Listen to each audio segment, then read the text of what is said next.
Hey guys, it's Stephanie, and I'm here to talk about the books that I've read recently. Starting off, I read The Devil in Silver by Victor LaValle. This is about a middle-aged man named Pepper who gets arrested after he beats up 3 plainclothes cops that, he didn't know were cops. Because these cops are overworked, they are not getting paid overtime, they find a loophole in the system and drop Pepper off at a psych hospital outside of Queens. And by law, he has to stay there for a 3-day waiting period. Pepper is not happy about this.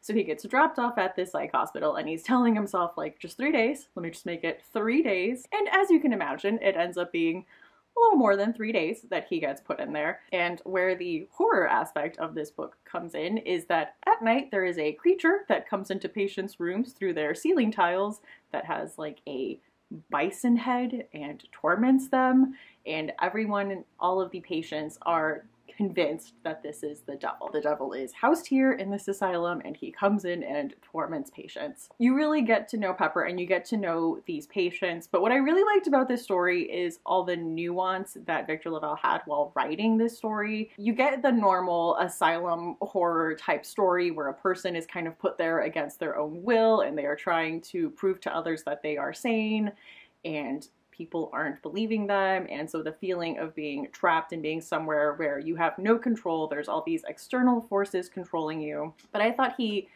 told the story with a lot of care. No one is really, the person that's really the villain in this is the system that is broken. You know, these hospital workers are overworked and underpaid. The doctors in this hospital are overworked and underpaid, and just really showing all the shortcomings of this system that underfunds mental health in this country. And the way that that plays out, I thought was very well done. So this is a lot slower for a horror story, and it is one of those stories where like the real life things are scarier than like the supernatural things that are happening. So I would say this is a little more on the literary side. I really enjoyed it. It went a little experimental sometimes. We are in a third person perspective most of the time, but following Pepper around, and we only know what he knows, so it's like a limited third person. But then there was a chapter where we are in the perspective of a rat that lives on like the 3rd floor, and you are following this rat and what this rat has gone through, and you find yourself asking, like, am I reading this from the perspective of a rat right now? And then there are times where he addresses the reader and he's like, you know what I mean. But other than that, very enjoyable. So that was The Devil in Silver by Victor LaValle. Another book I read was Alice by Christina Henry. I mentioned I read Lost Boy by her, which was the Captain Hook retelling. And so this is a reimagining of Alice in Wonderland. I will say reimagining instead of a retelling because it's got like the basic bare bones of Alice in Wonderland, but it is completely different. So in this story, Alice wakes up in a psych hospital, in like a mental asylum, and there's a fire, and her and the patient that had the room next door to her, Hatcher, escape. And she just knows that she only has vague memories of a tea party and a rabbit, like long ears and these eyes. And so she has a lot of memory loss around what's happened. In this book, like I said, there's like an old city and a new city. And so like the new city was kind of like shiny and is like new and is safe, and they kind of pushed all the crime and all of the undesirables into the old city. Alice's family was wealthy and they were from the new city, but she was living in the asylum, which was in the old city.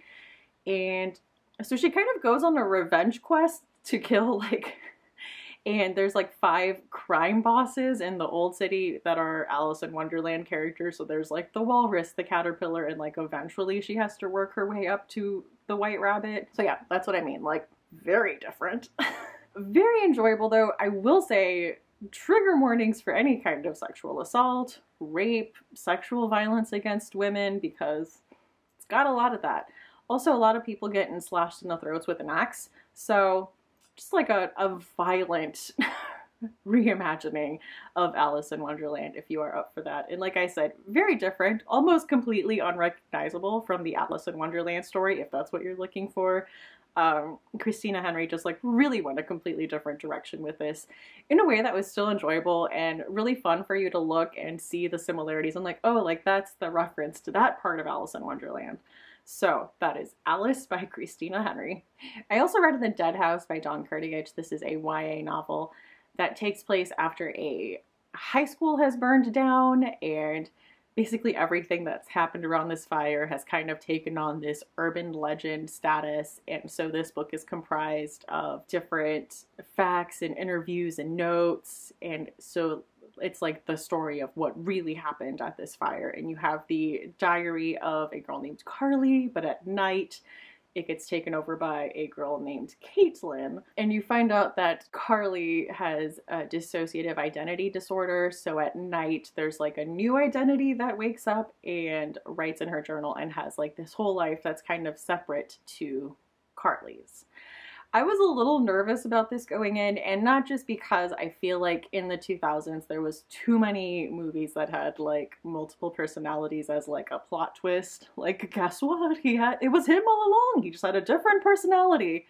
So this one we knew like right away. It wasn't a twist, which I enjoyed. And looking into interviews, Don Kurtagich did say that she had a relative that had this, and it seemed like she asked questions. And so like, I am not one to say how accurate this is, but at least I thought that there was maybe a little more thought put into this portrayal of dissociative identity disorder. Like I said, I cannot say how realistic it is. I am not sure. I'm sure a lot of liberties were taken for the storytelling aspect of it. So there you have it.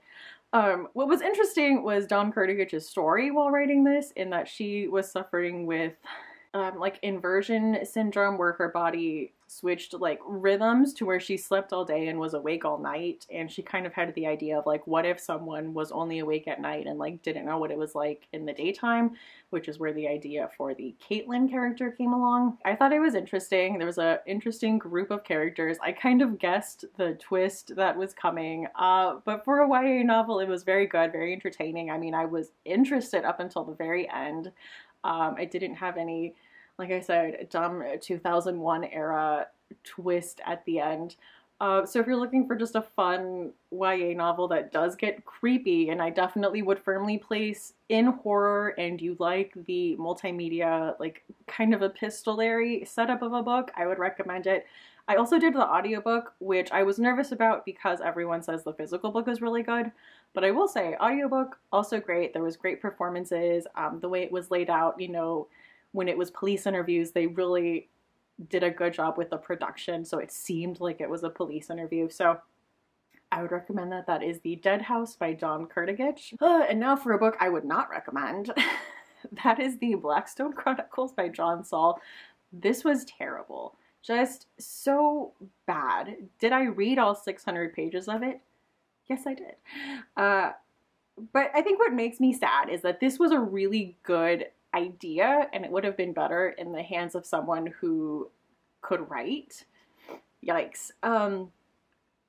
Basically, it's about this town that is living under this shadow of this empty asylum, and they don't like what it represents and all of the horrible things that have happened there, so they want to tear it down and just move on with their lives. But there's a black masked figure who is collecting all of these trinkets from this asylum and sending them to people, and then when these people open these boxes and see these trinkets, they're like cursed, and they will make them do evil things, and things will play out in like an evil way. So the whole idea of like this town that turned a blind eye to all of these atrocities and now just kind of wants to sweep it under a rug, and someone making them really pay for their sins, was something that I think someone else could have done a lot more justice to.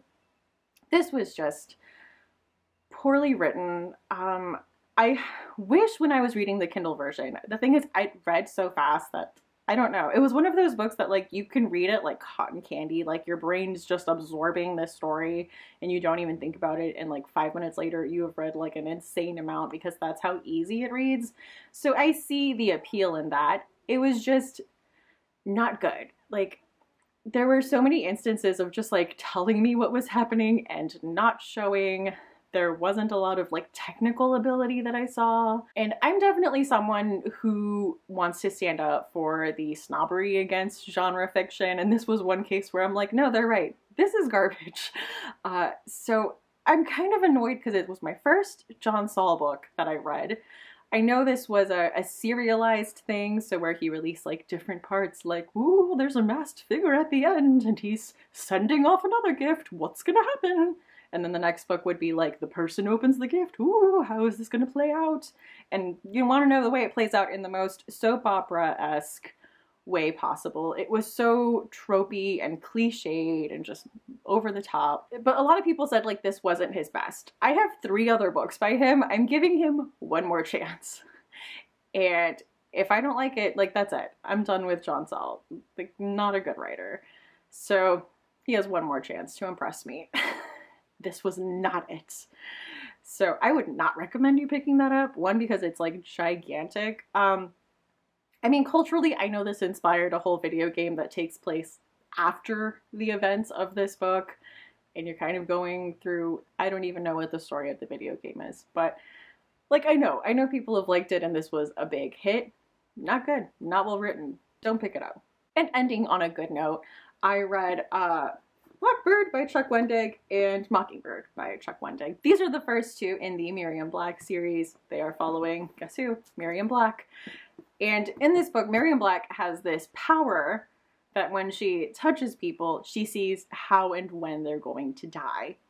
So in the first book, you see her making use of this by being a hitchhiker and kind of trying to figure out if she can be with someone kind of close to around when they're going to die and then rob them and move on. And that's kind of how she's making her way across the country until in the first novel she touches someone and she sees that she's the reason for their death. Like, this person is being questioned about her whereabouts and she gets a little spooked. So stuff happens in the first one. I can't really spoil the second one, but I will say she learns something else that her power can do in the first one that really motivates her in the second one. The second one takes place at a boarding school for troubled girls, and maybe there's a serial killer.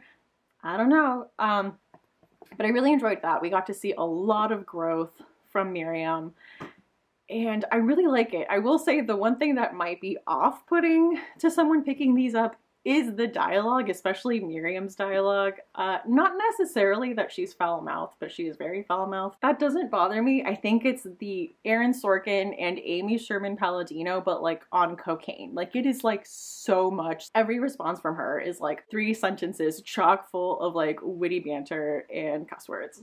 So that, I think, is something that gets brought up a lot. Like, oh, it's banter, you can definitely tell is like written by a middle-aged man, not a woman.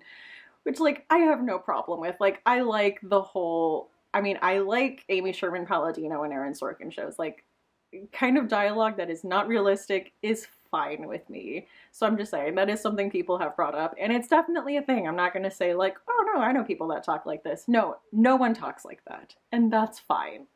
But anyway, those are the books that I have read recently. Let me know what you think, unless you want to defend John Saul to me, which, like, you can try. But anyway, thank you so much for watching this, and I hope to see you again soon. Bye!